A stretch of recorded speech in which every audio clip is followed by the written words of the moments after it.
Have you all heard the term beer jacket or alcohol blanket? After a few beers, you start to feel warm and toasty. Well, we're going to find out what's the real deal if alcohol actually does keep you warm. But first, Dr. O, have you ever had a beer jacket? You're kidding, right? Of course I have. I mean, if you're out, if getting cold, you're at, dating, going back to college days, whether it was tailgating or a frat party, and then beach parties, it cools off. All kinds of parties. It's funny how you don't get cold. The reality here is that this is a false jacket. And so what does happen when you drink?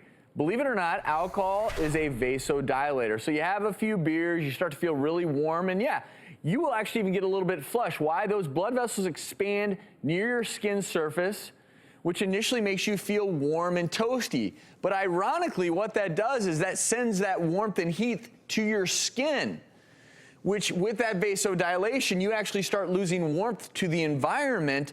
So internally, your core body temperature actually drops. That's why we always say, if you're out in the cold and you're drinking, it will actually numb you to how cold it is outside because you feel false warmth.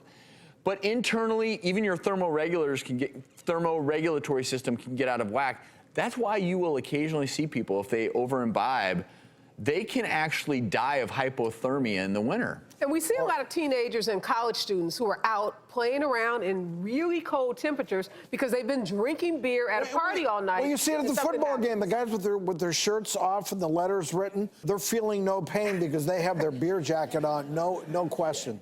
So that's really dangerous because you think your body's telling you you're warm, but you're saying you're actually losing body. But overall, look, if it's a cool night and you go inside and you're next to the fire and you have a glass of wine and it makes you feel warm, enjoy that. But put a coat on if you go outside. Yeah, if you go outside, don't be fooled about the warmth you're feeling from whether it's beer, wine, or hard spirits. And in general, don't overindulge. Yeah, absolutely. Moderation, all things in Very, very well said, Doc.